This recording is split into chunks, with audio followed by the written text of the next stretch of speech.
Et je donne vraiment à toutes les femmes qui sont, les jeunes femmes qui sont ici, n'ayez pas peur. Allez-y, foncez, choisissez tout. Faites comme les hommes. Prenez femme. Et gérez avec d'autres les responsabilités que vous n'avez pas le temps de gérer vous-même. OK? Mais ne mettez jamais rien, ne remettez jamais rien à plus tard. Faites tout au moment même, sans réfléchir, dormez moins. Et puis après, vous viendrez ici, sur ce pupitre, pour nous raconter. Et pendant ces 20 minutes, ça aura l'air d'être très, très marrant et d'être très, très facile. Et puis, vous nous cacherez les moments où vous pleuriez et où vous savez vous comment vous vous appelez. Donc, on va se concentrer maintenant pour accueillir notre deuxième parcours, notre deuxième merveille, qui s'appelle Anta, et qui, elle aussi, a un parcours d'entrepreneuriat particulier. Elle a plein de choses à dire, une personnalité très forte, comme beaucoup de femmes entrepreneuses, parce qu'il faut relever plein de défis pour arriver à laisser éclater qui on est vraiment au fond de soi. Donc, 20 minutes avec Anta ce soir.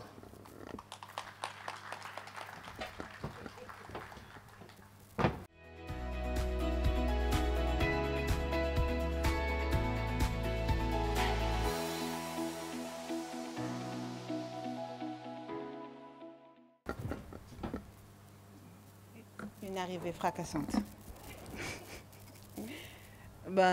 Bonsoir. Déjà, merci. Merci à l'équipe de Sentalk de m'avoir invité ce soir. Merci à toutes les personnes qui sont présentes ce soir. Merci à mes amis, ma famille.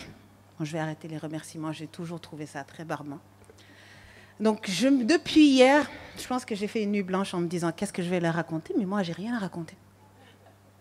Qu'est-ce que j'ai fait de ma vie? Donc, je vais commencer par le début. Je fais partie d'une famille, d'une grande fratrie, machallah, de plus d'une dizaine de personnes. Donc, vous imaginez bien l'ambiance chez nous, comment ça doit être palpitant, riche en excitation. Des personnes différentes, des carrières différentes, des styles, tout est différent chez nous. Et donc, je fais partie des gens qui ont eu la chance d'avoir leurs références à la maison. Pourquoi mes références à la maison? Parce que j'ai une maman qui a fait un choix de carrière, qui est mon modèle de référence, mais qui a fait un choix de carrière où je suis à 1000 lieues. Je m'amuse toujours à dire que ma mère est femme au foyer professionnel. C'est le kiff. Je me suis toujours dit, quand je serai grande, je vais faire la même chose qu'elle. Elle a éduqué ses enfants, elle a géré sa maison, elle a été un support pour son mari toute sa vie. J'ai toujours été fan. Je me suis dit, purée, quand je serai grande, purée, c'est sûr que je saurai faire la même chose. Vous imaginez bien qu'une femme au foyer professionnel, donc surtout à son époque, c'est l'excellente cuisinière. Malheureusement pour moi, je n'ai pas été cette excellente cuisinière parce que je suis gauchère. Et quand je rentrais dans la cuisine, on me disait, enlève ta main gauche ou sors de ma cuisine. J'ai dit, bon, c'est pas grave, je vais faire le ménage. Donc, je fais très bien le ménage et je organise très, très bien une maison. Alors là, j'ai développé le créneau organisation et ménage. En plus de la cuisine, évidemment, c'est une superbe éducation carrée. Ma mère, c'est « tiens-toi bien, redresse-toi ». Il faut être toujours impeccable, il faut savoir comment sortir. Comment se tenir en société. Tu ne peux pas parler n'importe comment. Une femme, ça ne crie pas.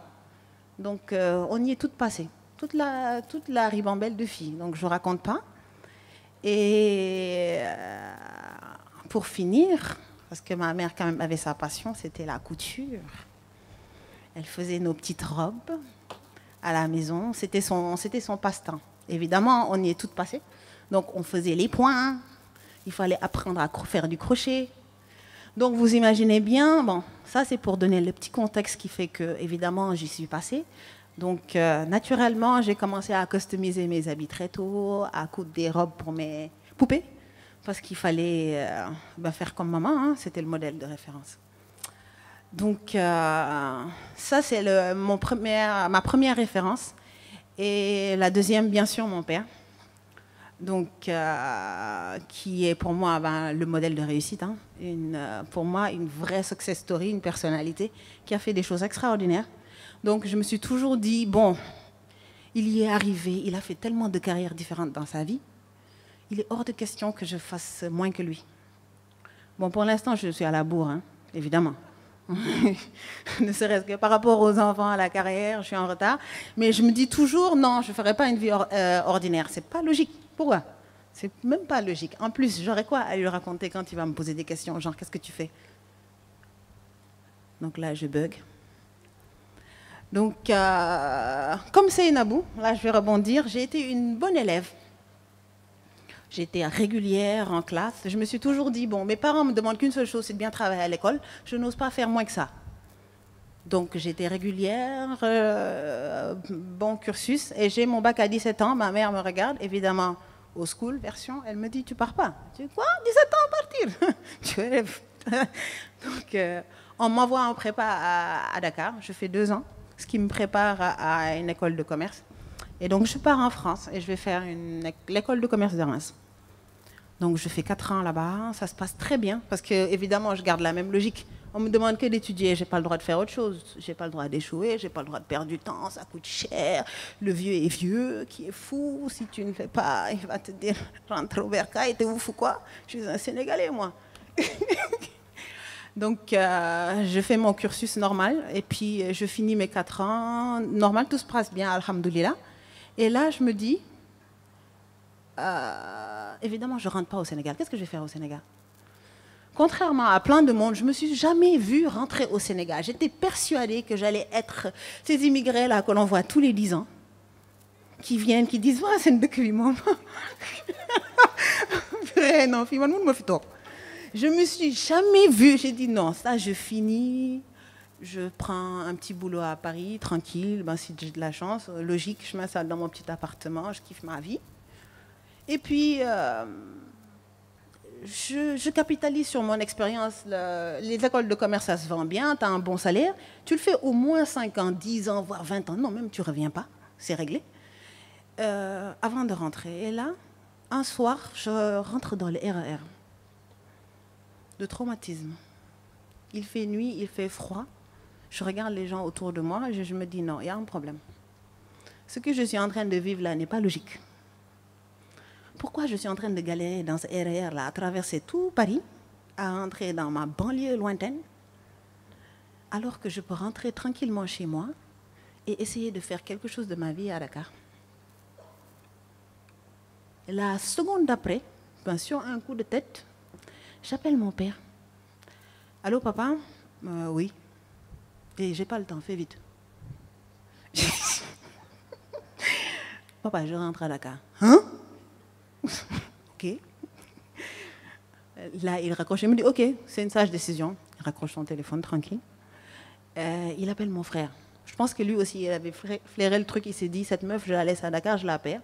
Ça se trouve, je vais la voir sur Voici. Ça va être sa vie. C'est fini, je ne la verrai plus à Dakar. Il appelle mon frère. Il dit, mets là dans le premier avion. Allez, simple, je paye les excédents. Je dis, d'accord. En même temps, ça m'a pris, je crois, 1 mois ou 2 mois juste après. Je prépare mes bagages. J'ai quasiment laissé presque toutes mes affaires d'ailleurs là-bas et je fais. On me met dans l'avion, expédié. J'avais déjà commencé à chercher un stage parce que je me suis dit, bon, j'ai un autre problème dont je ne vous ai pas parlé. Je suis hyperactive. Je ne peux pas rester sans rien faire. Ça me rend dingue. Donc, j'arrive à Dakar. J'arrive un vendredi à Dakar, vendredi soir. Et lundi, je commence un stage. Direct, j'enchaîne. Je me dis, je ne suis pas venue ici pour glander. Donc, déjà à Paris, on m'a dit, oh, tu n'es pas française, tu ne peux pas travailler chez nous, il faut voir, changement de statut. J'ai dit, hé, hé, hé, laissez-moi tout ça, ça va aller. Je vais rentrer là-bas, il n'y a pas de statut à gérer. Donc, je rentre tranquillement et j'enchaîne mon stage. Je commence à travailler, j'enchaîne. Je me dis, il y a des choses à voir. Purée, ce pays-là, pourtant, il y a du potentiel, je ne sais pas. Je suis hyper active, je suis motivée, déterminée. Donc, j'y vais à fond. Je commence à travailler, premier stage, deuxième stage. Évidemment, je rentre avec le rêve de tout jeune cadre, on va dire, bien formé, bac plus 6, je pense. Je dis, objectif numéro 1. Je vais travailler à la Sonatel. il n'y a rien à faire. Ça, c'est l'objectif ultime. Je n'ai pas étudié tout ça pour ne pas travailler à la Sonatel. Logique.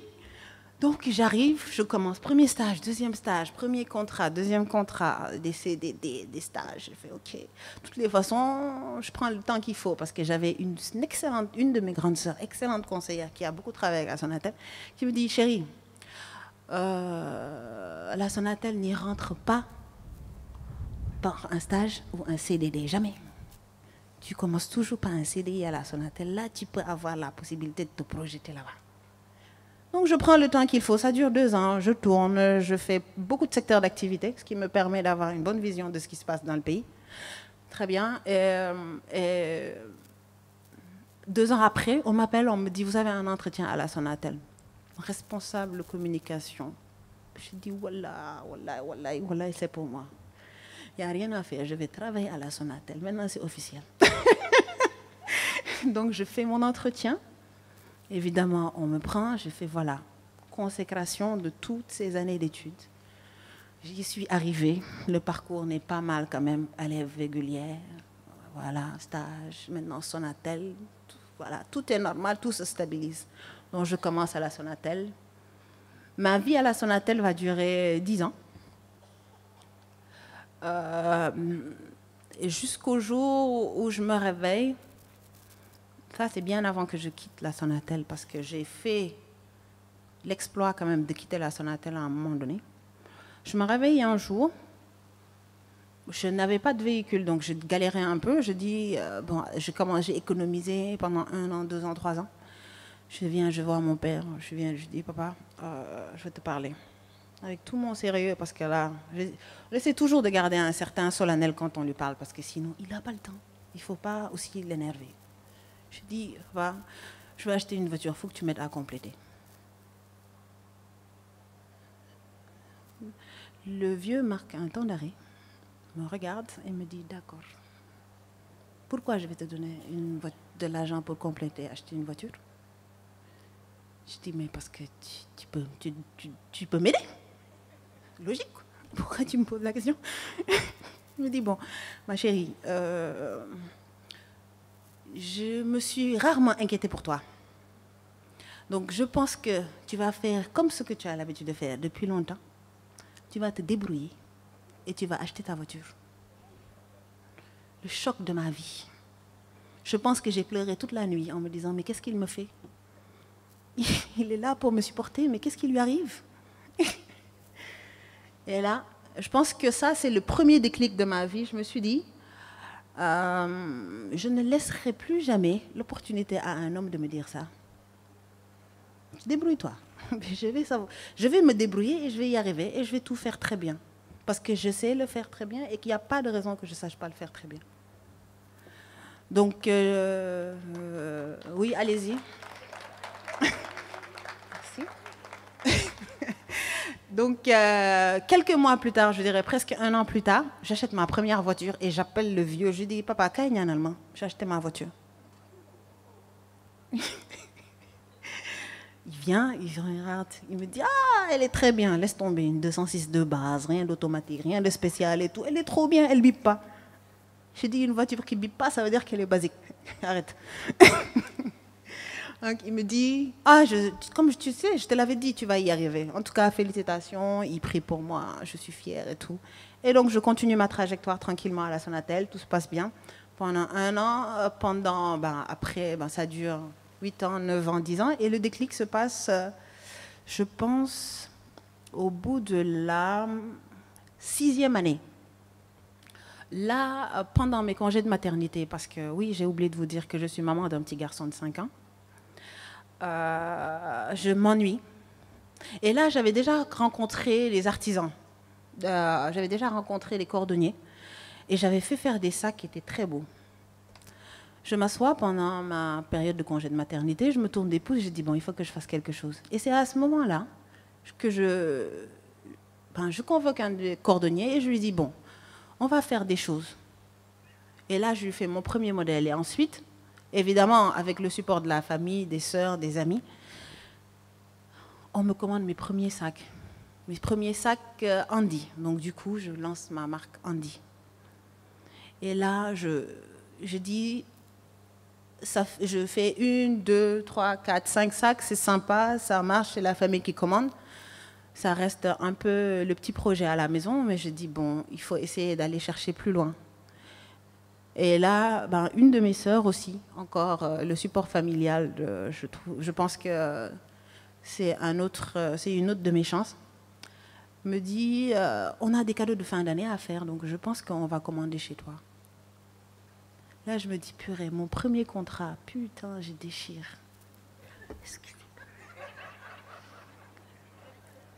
Censuré. Donc, je déchire, je fais ces cadeaux, ça se passe très bien. Et là, je commence, et ça, c'était en 2014. Donc, 2014, je commence Andy et je dis, je vais commencer à formaliser ça. Je vais essayer, mais je le fais toujours tranquillement dans mon coin, en catimini. Je me dis, bon, je travaille, j'ai pas trop le temps, donc je vais faire doucement, je vais aller à mon rythme, quoi. J'ai pas la pression. Jusqu'au moment où, en 2017, je m'assois avec mon associé et ma sœur. Et je me dis, non, j'ai même oublié l'épisode où une de mes grandes sœurs, donc, qui est déjà dans le commerce qui vend, je décide qui me booste un peu, me met un peu d'énergie et me dit, bon, je dis, on va faire le lancement officiel de Andy parce que là, ça fait déjà 3 ans que je le fais, on est en 2017, il faut que je fasse quelque chose. Tant que je ne ferai pas mon coming out, il ne se passera rien. Donc, je fais le lancement officiel à la boutique de ma grande sœur. Ça se passe plutôt bien. Les gens viennent, les amis, j'ai le support de tout le monde. Je me dis, non, là, c'est bon, je suis gonflée à bloc, c'est parti. Et là, quelques mois plus tard, on s'assoit et on réfléchit au projet de la coop. Et là, on se dit tout simplement, on est plusieurs, chacun sait faire quelque chose, chacun d'entre nous le fait très bien. On n'y arrivera pas forcément tout seul. Donc, associons-nous, asseyons-nous ensemble et essayons de mettre en place quelque chose. Parce que lancer un commerce, c'est pas facile. Faire son coming out, encore moins. Parce que tant que tu étais enfermé chez toi en train de le faire en toute tranquillité, toute seule dans ton coin, ça va. Mais quand maintenant les gens sont conscients, ils sont au courant, les gens voient ce que tu fais, tu te dis là j'ai un peu plus de pression et il faut que je mette le niveau. Donc on s'est assis et on a décidé d'ouvrir la coop en 2017. Donc la coop qui est un petit espace, un bel espace on va dire, qu'on a mis en place qui est un espace d'échange et de partage. L'idée principale c'était de dire on a nos marques, on a des belles choses à présenter, mais on a aussi un grand espace et on peut héberger du monde. Donc pourquoi la coop? Ça s'appelle la coop parce que c'est pour que les gens comprennent que c'est un lieu de rencontre, un lieu de partage, d'échange et un lieu de coopération. C'est-à-dire, vous faites de belles choses, on fait de belles choses, mettons-nous ensemble et montrons les belles choses que nous, jeunes, on va dire, entrepreneurs, créateurs, designers, sénégalais et africains, savent faire. Donc c'est comme ça qu'on lance le projet et on démarre. Donc c'est en lançant le projet qu'on lance une marque, une ligne de vêtements qui s'appelle Kaifi. Et on commence le projet. Donc là, on devient, on va dire, l'un des premiers concept stores de Dakar. Ça va faire un peu plus d'1 an maintenant qu'on existe. C'est pas facile, c'est pas toujours facile. Surtout que les gens n'ont pas forcément compris le projet. Les gens n'ont pas forcément vu, ou peut-être qu'on s'est mal exprimé en disant, en ne montrant pas le fait que c'est vraiment un espace de partage et en invitant les gens à venir nous rejoindre dans l'espace. Donc on est là depuis un peu plus d'1 an et on essaie de survivre, on essaie de tenir, on essaie de faire de belles choses et de vendre le vrai rêve africain. Parce qu'on a les compétences, on a les talents chez nous, on sait faire plein de choses et il n'y a pas de raison qu'on le fasse pas bien. Donc je dis toujours, on a commencé cette histoire et j'ai vu plein de jeunes créateurs commencer à vouloir nous rencontrer, nous parler de leurs projets qui étaient mais vraiment au départ. Et on s'est dit tout simplement, on a des expertises, parce que je suis de formation, je fais de la communication en formation et Ma carrière, c'est en tant que communicante. Je dis qui venaient nous voir régulièrement et qui nous parlaient de leurs projets. Et je leur disais, et on a créé ça il n'y a pas longtemps avec ma sœur, sharing is the spirit. Donc le concept Sentalk, c'est vraiment exactement ce qu'on a essayé de mettre en place à la COP. C'est de dire qu'aujourd'hui, on sait faire des choses. Chacun est expert dans son domaine, tout le monde ne sait pas tout faire. Je suis désolée, c'est juste pas possible. Donc c'est en se complétant qu'on arrivera à faire des choses extraordinaires. Et on n'a pas de raison d'avoir des vies ordinaires. Je n'aime pas ce qui est ordinaire. Je refuse l'ordinaire, ça me saoule. Donc j'essaie au quotidien, aussi bien dans ma créativité que dans ce que je mets en place, parce que c'est dur. Aujourd'hui, je travaille avec ma grande sœur. Autant vous dire qu'en plus, on est jumelles, laisse tomber. Jumelles avec 2 ans de différence, ça c'est un concept aussi à part. Donc on se bat tous les jours, on s'énerve, on s'entretue, et 2 minutes après, on se relève tranquillement, on prend nos sacs et on dit, bon, on fait quoi tout à l'heure? Au calme, c'est notre quotidien. Mais on a décidé de rassembler nos compétences et ce qu'on fait de mieux pour développer et pousser cet espace. Et on convie aujourd'hui tous les créateurs à venir nous rejoindre dans cette aventure. On est ouvert. On a déjà commencé le projet et on ne le fera pas seul. On n'a même pas prévu de le faire seul. Donc, venez nous rejoindre, rencontrez-nous, partageons nos projets, faisons des choses grandes.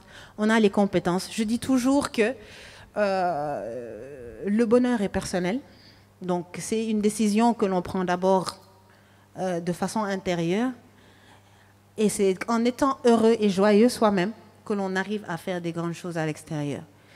C'est d'abord de la joie intérieure et ensuite de la détermination. Moi, je suis quelqu'un d'hyper têtu. Quand je suis sur quelque chose, il est difficile de me dire, passe-toi.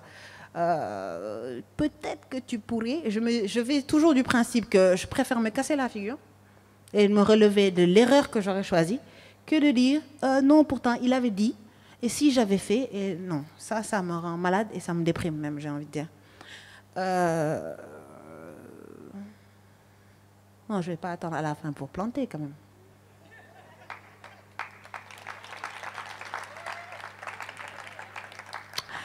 Donc, je ne sais pas, j'espère avoir partagé quelque chose d'intéressant. De toutes les façons, je n'arrête pas de partager. C'est l'esprit même de mon entrepreneuriat.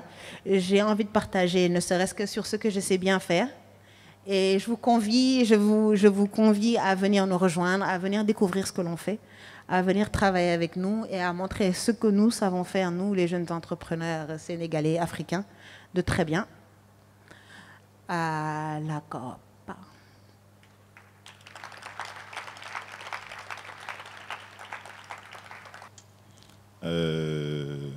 Félicitations déjà à Marianne pour de Sentalk. Je l'avais promis de ne jamais le rater depuis la dernière fois. Aujourd'hui, je vois Anta, qui est designer et un peu dans le secteur où j'évolue. Je la vois faire de belles choses. Je ne vais pas lui jeter la pierre aujourd'hui, j'ai déjà fait. S'il te plaît. J'aimerais bien quand même que vous nous expliquiez aujourd'hui par rapport à ce que vous faites et à l'écosystème même de la mode au Sénégal. Où est-ce que votre positionnement, parce que d'habitude le Sénégalais, il vous dirait toujours ouais, la COP ou KFI ou je ne sais pas qui, ils sont trop chers. Ah, merci. Et ça, c'est un problème. Oui. Est-ce que qu'est-ce que vous nous proposez d'assez correct en prêt-à-porter et qui soit vraiment accessible à toutes les bourses? Merci. Déjà, ça c'est un autre point, je pense, sur lequel on doit travailler. Donc, Latifa et moi, on va s'exécuter. Il faut que les gens viennent voir. Les gens, on a que des prix corrects, déjà, pour commencer. L'idée, à la base, c'était pas de venir avec un positionnement élitiste. Pas du tout. Nous, notre positionnement, c'était vraiment de dire on fait du local, de qualité, à des prix accessibles à la moyenne classe. En fait, on n'a absolument pas un positionnement où on se dit on va être exorbitant. Donc là, on a travaillé sur des lignes simples, sur des lignes modernes, sur des lignes tout simplement accessibles et daily. L'objectif, c'est de pouvoir aujourd'hui habiller la jeune femme active, parce qu'on a d'abord fait le focus sur la ligne femme, et la ligne homme arrive. By the way, je vous l'informe que la ligne arrive très bientôt. On a fait le focus qu'on veut habiller la femme active de manière accessible et raisonnable. On veut qu'elle ait un rendez-vous à la Coop. À toutes les nouvelles collections, elle peut venir prendre une pièce à un prix abordable, sans déchirer, sans casser sa tirelire. Donc, et c'est exactement le positionnement aujourd'hui que l'on a. Maintenant, on ne s'est pas assez vendu. Peut-être qu'on ne s'est pas assez présenté sur le marché pour que les gens voient ce qu'on fait. Là, on y travaille et on est en train de mettre en place des choses nouvelles. Je pense que certaines personnes ont vu notre nouvelle collection, Blue Collection de Kaifi, que je porte. Et donc aujourd'hui, on est en train de pousser et on va montrer ce qu'on fait et à des prix intéressants.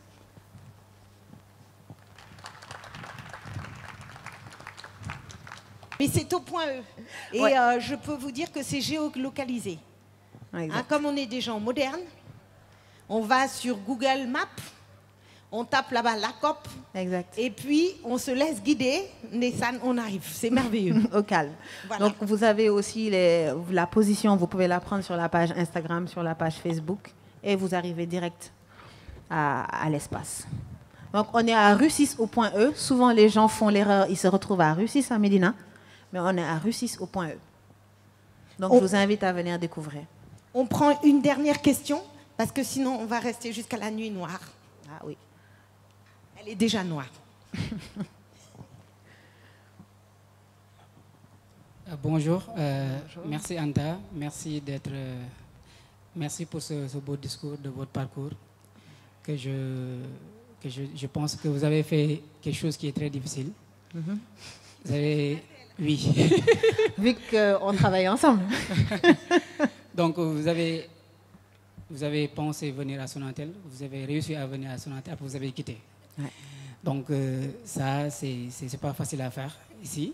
Pas du tout. Ensuite, mais maintenant, ma question, moi, c'est, vous avez dit que vous avez un enfant, et je vois qu'il y a beaucoup de femmes... l'entrepreneuriat, ça demande beaucoup de temps. Ça demande beaucoup de temps. On travaille la nuit, on travaille pendant toute la journée, on est fatigué et on est toujours stressé. Et comment on fait pour gérer sa famille et entreprendre en tant que femme avec les réalités, surtout sénégalaises? Merci. Merci. Bon, c'est vrai que j'ai de la chance. Je suis quelqu'un qui naturellement dort très tard et se lève très tôt. Donc ça, pour moi, c'est une chance. Donc mes journées durent plus longtemps que le standard normal. Ce que j'ai oublié de dire, c'est que même en ayant lancé la COP, j'ai repris un travail entre-temps. Bon, je ne peux pas donner d'explication pour l'instant. Parce que j'ai commencé l'entrepreneuriat et entre-temps, j'ai eu une opportunité et j'ai repris le boulot. Donc, autant te dire qu'entre mon activité de 8h à 17h, où je suis dans un nouveau secteur, où je dois carburer parce que je viens d'arriver. Donc, entre ma journée au travail, ma nuit, après ma seconde vie, Coop, Kaifi, Andy, à partir de 17h jusqu'à, on va approximativement dire 23h, j'observe quand même une pause quand je rentre chez moi pour passer du temps avec mon fils avant qu'il aille se coucher. Et ce n'est pas suffisant, c'est malheureusement le seul créneau que j'ai aujourd'hui, que je me débrouille pour au plus tard arriver chez moi à 19h et de le mettre au lit tous les soirs et de prendre le petit déjeuner avec lui tous les matins. Bon, remarque. Bon, oui. Puisque c'est mon fiston, c'est mon chéri aussi. Donc, j'ai des obligations par rapport à lui et il ne badine pas. Maman, tu es mon amoureuse, on mange à quelle heure? Donc, j'ai le devoir de m'exécuter. Donc, c'est autant te dire que c'est extrêmement difficile parce que mes semaines, ben, j'ai pas de week-end. Parce que le week-end, je suis à la boutique tout le samedi. Ben, le dimanche, j'enchaîne sur ma réalité familiale. Donc, entre mon fils, mes parents. Donc, je n'arrête pas. Je prends très rarement des vacances parce que quand je voyage, c'est pour aller chercher de nouvelles opportunités. Je ne me rappelle pas la dernière fois que j'ai réellement pris des vacances depuis que l'aventure a démarré. Pour moi, c'est une période difficile, c'est une période où il faut prendre le temps de le faire bien. Après, quand la machine est lancée, eh bien, elle roule toute seule. Donc, j'ai conscience, c'est pas facile, c'est dur. Mais je le fais parce que, comme je disais tout à l'heure, c'est de la détermination. Et je n'ai pas, pour moi, avec les référentiels que j'ai, je n'ai absolument pas le droit de défaillir, même si aujourd'hui, c'est la souffrance même. Je cherche le mot. Je ne dors pas. J'ai des boutons, j'ai de l'acné, comme si j'étais retournée en adolescence, mais je n'ai pas le droit d'échouer. Je n'ai pas le droit d'échouer par rapport à moi-même, par rapport à mon fils, par rapport à mes parents et par rapport à un modèle que je veux donner. Parce que je suis désolée, pour moi, c'est du partage. Et quand je voyais les jeunes créateurs venir chez nous, nous rencontrer et nous parler de ce qu'ils font, pour moi, c'était une nourriture. Parce que je me disais, tout ce que je vais apporter à cette personne, ça va lui être utile et ça va être du concret. Et d'ailleurs, c'est la raison pour laquelle j'ai quitté Sonatel, parce que j'avais plus l'impression d'apporter grand-chose. Donc j'ai dit, merci, objectif atteint, je l'ai fait, ça fait 10 ans, merci beaucoup.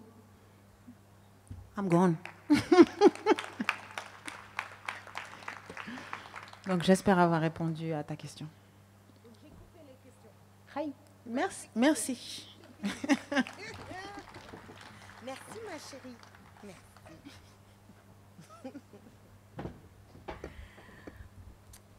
Ok, donc c'était notre deuxième parcours de la soirée.